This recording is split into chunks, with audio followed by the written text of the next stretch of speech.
오늘 뉴스인에서 윤병세 외교부 장관 초대했습니다. 만나보겠습니다.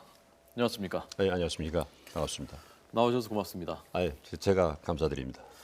헌정사상 최장기 재임하시는 외교장관인 걸로 저희가 알고 있는데 오늘이 1188일째라고 합니다.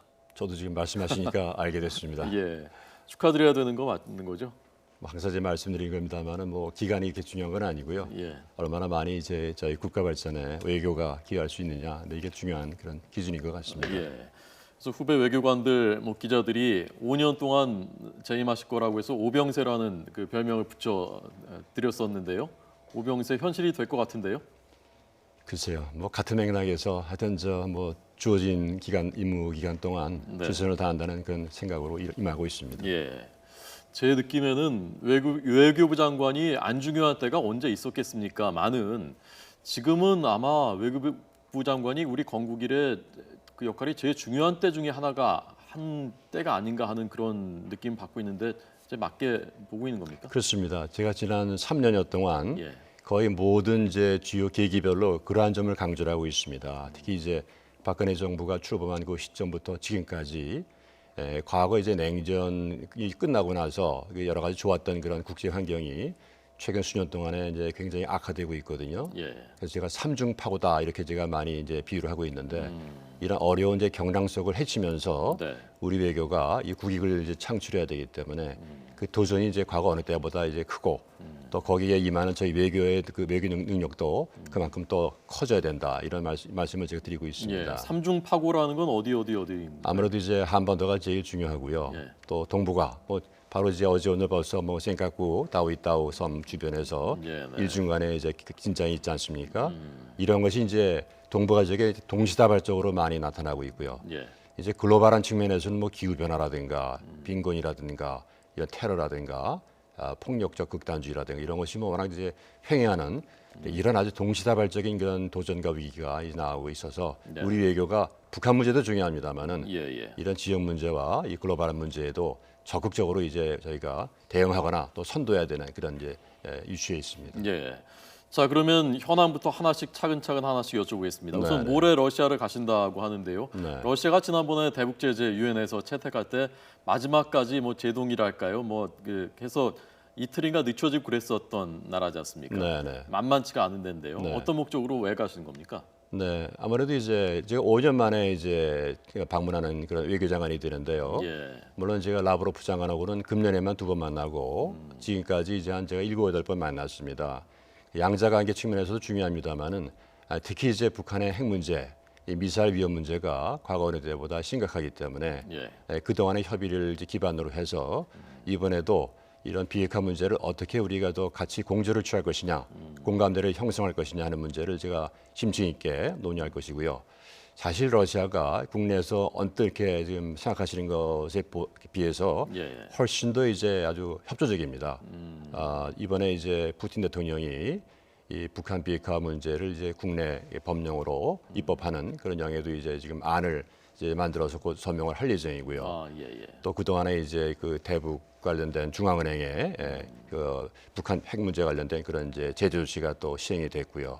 또 그동안 OMM 관련된 북한 원양 해운 회사의 그 선박을 입항 금지시킨 것도 있고 또 최근 이제 북한에 대한 그런 정제유 수출도 작년에 비하면 한 80% 이상이 감소가 되는 그런 걸 포함해서 거의 여러 분야에 걸쳐 가지고 이 안보리 결의 2270호를 아주 성실하게 이행하고 있습니다. 그래서 저희한테 비핵화 문제도 중요하고 또 앞으로 평화통일 문제에서도 중요한 그런 파트너가 되기 때문에 이번에 그런 문제를 폭넓게 논의할 생각입니다. 예.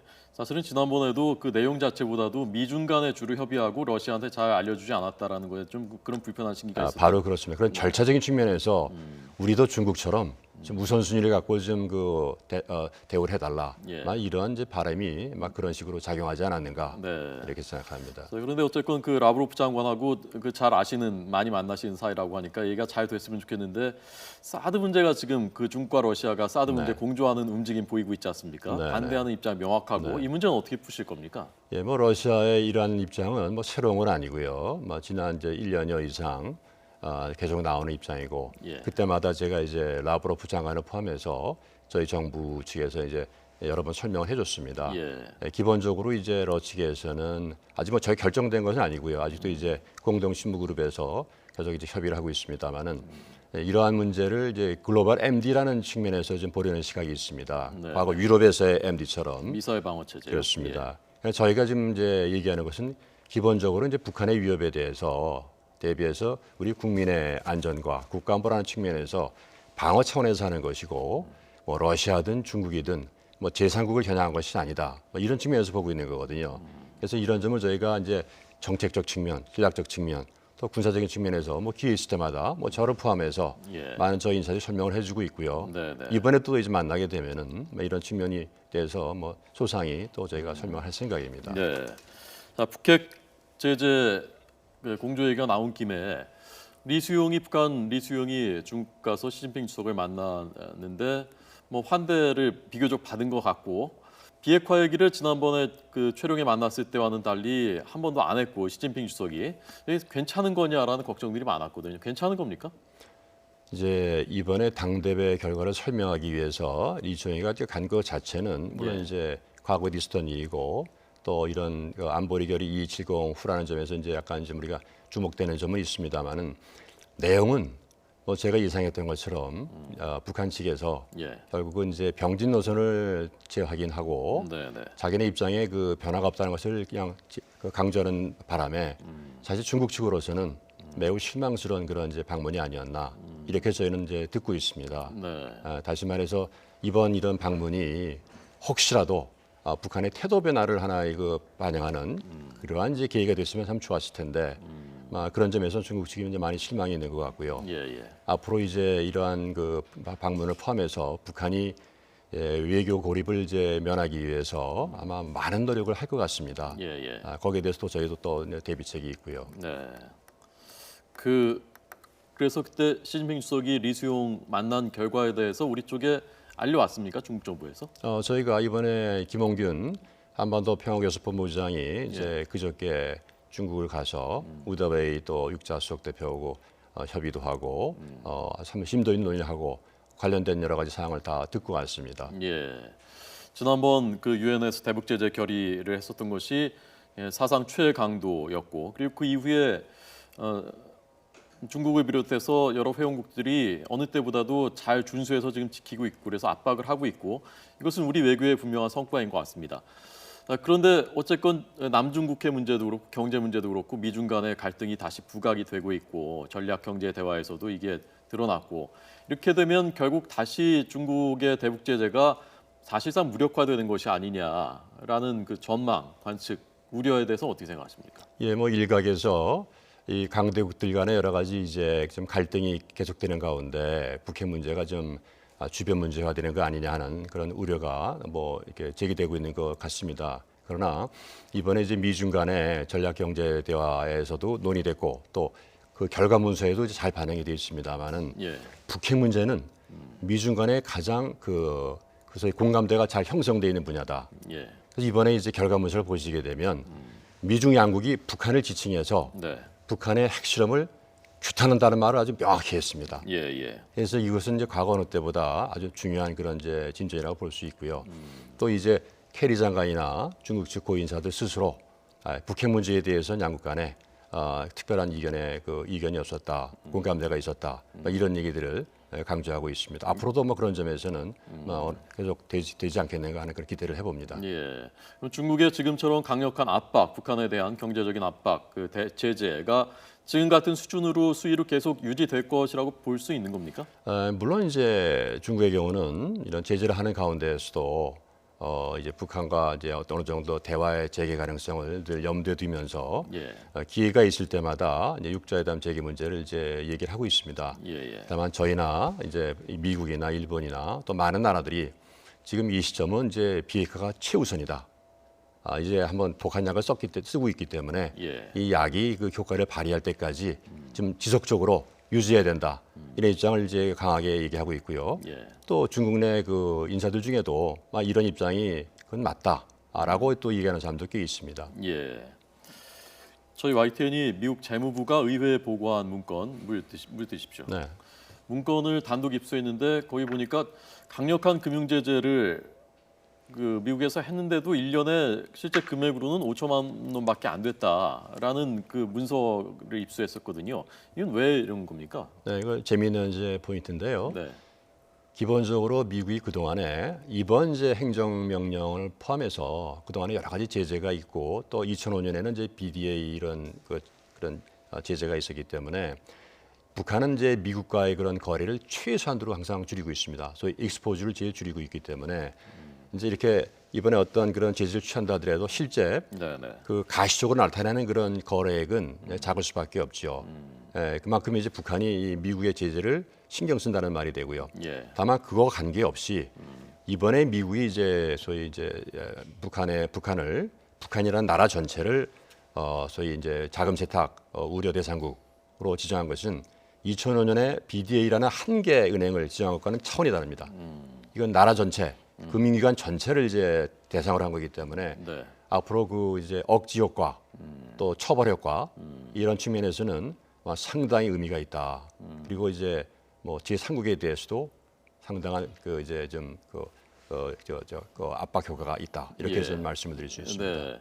북한이 이래서 외교 고립을 탈피하기 위해서 많은 노력을 할 것이고 우리도 대비책이 있다고 하셨는데 북한의 형제국이라는 쿠바 다녀오셨지 않습니까? 네, 그때 그렇습니다. 소가 괜찮았습니까? 분위기가 좋았습니까? 뭐 제가 여러 차례 말씀드렸습니다만은 제가 우선 사상 최초로 외교장관으로 이제 갔다는 점도 의미가 있고 또 이 회담 내용도 이제 상당히 좋았고요. 분위기도 아주 진지하고 우호적이고 허심탄회했고요. 네, 네. 또 앞으로 이제 이러한 그 협의를 계속할 가능성이 있다는 것도 제가 이제 느끼게 됐고요. 네. 또 저희가 이런 것을 준비하는 과정에서 그 사실 3년 가까운 이제 준비를 했습니다만은 이번에 다자 정상회담 계획이 참석이긴 합니다만은 이 우리와 쿠바 간에 여러 가지 분야에서 그 공감대가 있다. 또 잠재력이 많기 때문에 네, 그것을 구체화시켜야 되겠다는 그런 이제 서로의 인식의 일치가 있다는 걸 느꼈고요. 이러한 잠재력을 이제 현실화시키기 위해서 앞으로 많은 또 정부 차원에서 또는 이제 민간 차원에서 특히 이제 이런 그 비즈니스맨들 차원에서 많은 교류가 이제 좀 있을 것으로 저는 생각이 되고요. 네. 특히 문화, 스포츠 이런 분야에서 굉장히 활발한 교류가 예상이 되고 이미 일정이 많이 잡혀 있습니다. 예. 수교로 가는 중요한 디딤돌을 놨다고 볼 수 있는 건가요, 이번에? 물론 이제 이번에 제 입장에서는 아무래도 지금 이러한 비정상적인 관계, 사실 쿠바는 저희 한국이 수교를 하지 않고 있는 세 나라 중에 하나고 또 쿠바 입장에서는 한국이 쿠바가 수교하지 않고 있는 유일한 세 나라 중에 하나입니다. 아, 그렇군요. 네, 그래서 이제 비정상적인 관계를 이제 정상적인 관계로 돌려야 되기 때문에 네, 네. 제가 이제 그 쿠바 외교장관한테 강조했던 거는 우리랑 이제 관계 개선을 하고 수교를 하는 것은 오랜 친구인 북한을 잃는 게 아니고 새로운 친구인 한국을 더 추가로 얻는 거다. 다시 말해서 윈윈하는 그런 이제 결과를 가져온다. 절대 제로섬 이런 차원에서 보지 말라. 그런 점에서 아마 이제 쿠바 측에서도 나름대로 이제 잘 인식하고 있지 않는가 생각이 되고요. 네. 앞으로 이번 이제 그 방문이 이제 결국 이제 시작이 반이라는 그런 점에서 나머지 반을 잘 채울 수 있도록 예. 많은 후속 조치를 해나갈 생각입니다. 네.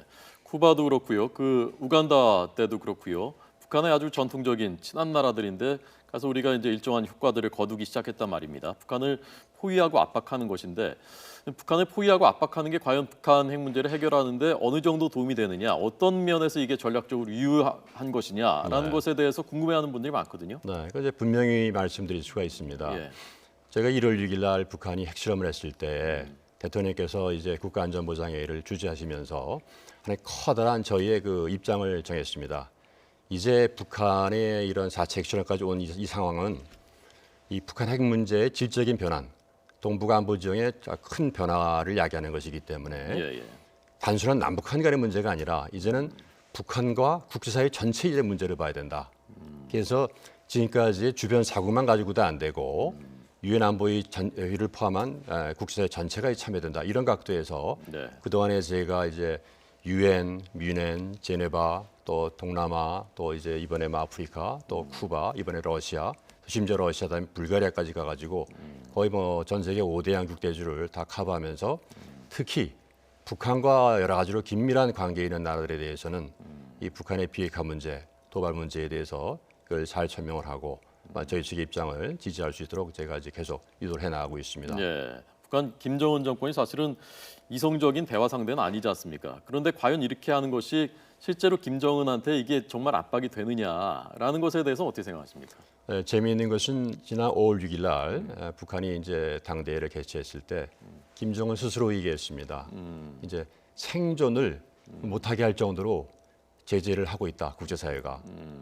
아무래도 이제 이70 제재 결의안의 효과가 북한으로서도 느껴지고 있다는 하나의 그 이제 반증이 되는데요. 예, 지금 말씀드렸던 여러 가지 제재 효과, 교역, 금융, 인적 교류, 뭐 해운 항공 여러 가지 분야에서 이제 아주 동시다발적인 제재가 이루어지고 있기 때문에 특히 이제 돈줄 옥조이기 이런 측면에서는 뭐 상당히 많은 유엔 차원의 또는 독자적인 차원의 제재가 있기 때문에 예, 이것이 이제 앞으로 당분간 또 계속된다면은 그렇다면 이제 아마 북한으로서도 아마 그 압박을 느낄 수밖에 없고요. 예. 아마 저희는 이란처럼 상당히 이런 기간이 좀 오래 가야 된다고 생각하고 있습니다. 네, 이 우간다는 북한의 군사 고문단도 들어와 있었던 데고 북한에 아주 친했었던 나라들 쿠바도 그렇고요. 이런데 가실 때 혹시 뭐 위협이나 좀 위험한 요소나 그런 건 없습니까? 괜찮았습니까? 상대적으로 이제 그 두 나라의 경우는 북한의 이제 인사들이 좀 많이 주재하는 나라들입니다. 다행히 이제 우간다는 저희와 이번에 이제